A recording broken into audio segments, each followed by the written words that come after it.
Film dibuka dengan memperlihatkan seorang gadis bernama Akira Tachiban yang sedang tidur-tiduran di kelas yang sudah kosong. Di depannya ada seorang lelaki jamet bernama Yoshizawa yang tampak menunggunya.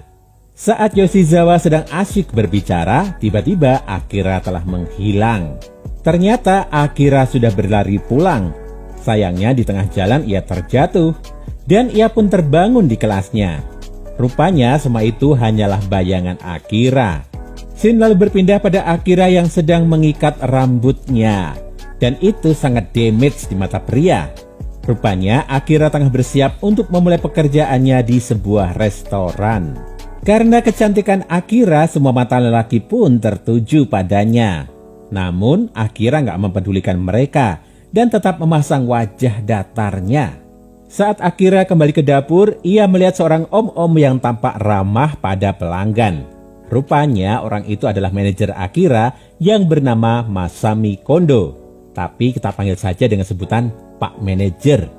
Pria itu sering menjadi buah bibir di kalangan para karyawan karena sifatnya yang sangat suka meminta maaf dan kurang tegas. Salah satu karyawan juga mengatakan kalau Pak Manajer adalah duda anak satu berumur 45 tahun. Sejak saat itu, Akira pun sering memperhatikan Pak Manajer.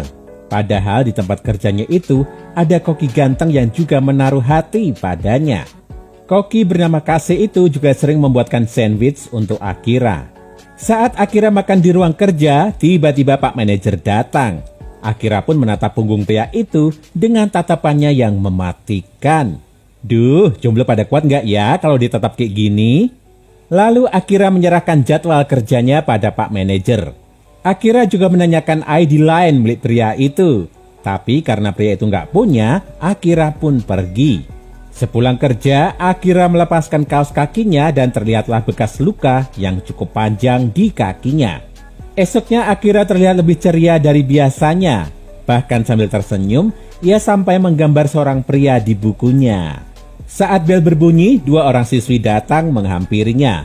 Mereka terlihat kagum pada Akira yang pernah mencetak rekor berlari sprint hingga finish hanya dalam waktu 11 detik.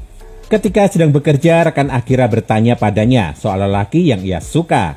Akira pun menyebut nama Pak Manajer. Jawaban itu jelas membuat rekannya tertawa. Ia bahkan mengatakan kalau Pak Manajer itu bau ketek. Rupanya kalimat itu didengar oleh Pak Manajer yang langsung merasa insecure. Bahkan Pak Manajer sampai mengganti bajunya. Saat jam istirahat, Akira masuk ke ruang kerja Pak Manajer dan melihat baju yang ditinggalkannya. Karena penasaran dengan bau ketek Pak Manajer, Akira pun mencium aroma baju itu. Tiba-tiba Pak Manajer datang. Akira pun mengatakan kalau Pak Manajer sebenarnya nggak bau. Gak lama kemudian, seorang karyawan lain datang dan melaporkan kalau ada ponsel milik pelanggan yang ketinggalan. Dengan kemampuannya, Akira pun berlari mengejar si pelanggan yang sudah pergi menaiki sepeda. Setelah berhasil mengembalikan ponsel itu, Akira merasakan sakit di kakinya kambuh lagi. Pak Manajer pun segera membawa Akira masuk ke mobilnya. Tapi ia malah lupa letak rumah sakitnya. Akira pun menjelaskan kalau rumah sakitnya hanya terletak di dekat restoran. Setelah mendapatkan perban di kakinya, Akira pun diizinkan pulang.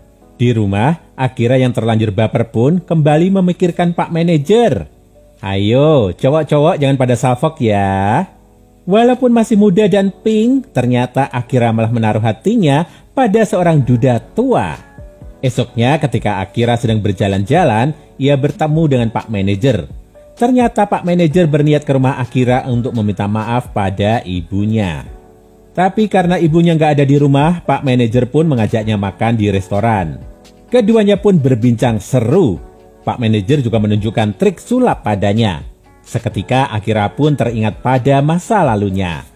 Karena sudah nggak bisa menahan perasaannya lagi, Akira pun mengungkapkan rasa cintanya pada Pak Manajer. Tapi karena Pak Manajer terlanjur minder, ia pun gak menanggapi pernyataan Akira dengan serius. Ia malah menganggap kalau semua orang membencinya. Esoknya, Akira memperhatikan teman-temannya yang sedang berlari. Ia pun terlihat bersedih karena tak bisa berlari lagi seperti sedia kala. Tak lama kemudian, hujan pun turun. Di bawah rintikan hujan, Akira pun teringat pada masa lalunya. Sejak kecil, Akira sangat menggemari olahraga berlari. Ia bahkan sering ikut dalam berbagai kompetisi. Sayangnya, suatu hari ia terjatuh saat latihan. Alhasil, ia pun harus menjalani rehabilitasi. Saat itu, Akira yang merasa sedih pun memutuskan untuk merenung di sebuah restoran. Di sanalah ia bertemu dengan Pak Manajer untuk pertama kalinya.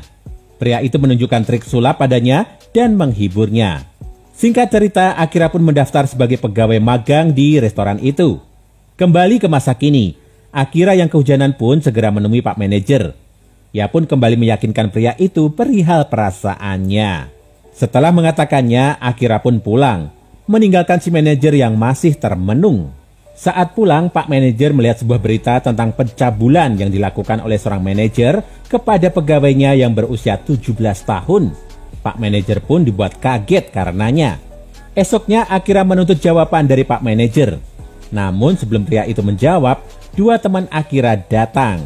Setelah kedua temannya itu pergi, Akira diajak oleh Pak Manajer untuk pulang bersama. Selama perjalanan, Pak Manajer mencoba berbicara pada Akira perihal perasaannya itu. Namun Akira tetap kekeh kalau ia mencintai manajernya itu. Bahkan, Akira mengajak pria itu untuk pergi berkencan. Esoknya saat sedang bekerja, Akira terus menatap Pak Manajer hingga akhirnya Kase menyadarinya. Setelah membaca buku milik Akira, Kase pun mengetahui perasaan gadis itu terhadap Pak Manajer. Akira lantas meminta agar lelaki itu nggak memberitahu siapapun. Akhirnya, Kase menyetujuinya dengan syarat Akira harus berkencan dengannya. Keesokan harinya, Akira berkencan dengan pakaian seadanya. Bahkan ia memakai sandal jepit swallow. Sebaliknya, Kase berpakaian sangat rapi layaknya anggota boy band. Selama berkencan, Akira selalu menunjukkan ekspresi bosan. Berbeda dengan Kase yang sangat bersemangat. Kase bahkan bertanya apakah Akira sudah tidur dengan Pak Manajer. Pertanyaan itu pun membuat Akira kesal dan pergi. Singkat cerita, kini giliran Pak Manajer yang berkencan dengan Akira. Berbeda dari sebelumnya, kini Akira mengenakan pakaian yang sangat feminim. Selama kencan, ia juga selalu memasang wajah bahagia. Dan jomblo pun dibuat iri melihatnya. Suatu malam saat sedang menghadiri sebuah festival bersama temannya, Akira melihat Pak Manajer bersama anaknya. Dengan gembira, Akira pun mendekati keduanya. Sementara itu teman Akira justru merasa kecewa melihatnya. Ia mengira kalau Pak Manajer adalah Om Sultan alias sugar daddy-nya Akira. Esoknya saat sedang bekerja, Akira bertemu dengan juniornya yang bernama Mizuki yang ternyata juga seorang atlet lari. Mizuki bertanya pada Akira mengapa ia berhenti berlari. Akira pun mengatakan kalau ia mengalami cedera. Mizuki lantas menunjukkan bekas luka di kakinya yang mirip dengan luka Akira. Mizuki juga bercerita kalau Akira lah orang yang membuatnya bangkit dari rasa sakit itu. Saat itu, ia begitu kagum dengan Akira yang mampu memecahkan rekor. Sepeninggal Mizuki, Pak Manajer pun juga ikut menyemangati Akira untuk kembali berlari. Tapi Akira masih belum mau melakukannya. Ia bahkan meminta ibunya untuk membuang baju dan sepatu lari miliknya. Suatu hari, Akira mendapat kabar kalau Mizuki berhasil menyamai rekornya. Akira pun hanya bisa termenung. Ketika akan makan siang, Kaze mendatangi Akira dan kembali mengingatkannya soal perbedaan usia yang jauh antara dirinya dan Pak Manajer. Berbeda dari sebelumnya, kini Akira lebih mendengarkan saran lelaki itu. Saat malam hari, Akira pun mampir ke rumah manajernya yang sedang sakit. Waduh, cuma berduaan nih. Yang satu masih pink, yang satu duda. FBI, tolong kesini dong. Di sana, Akira bertanya apakah Pak Manajer terbebani dengan perasaan cintanya. Pak Manajer pun membantahnya. Ia juga mengatakan kalau Akira pantas mendapatkan lelaki muda yang bisa menemani hari-hari tuanya. Tiba-tiba lampu mati. Akira pun langsung memeluk Pak Manajer. Pria itu pun membalas pelukannya. Tapi kemudian lampu kembali menyala. Pak Manajer pun langsung meminta maaf.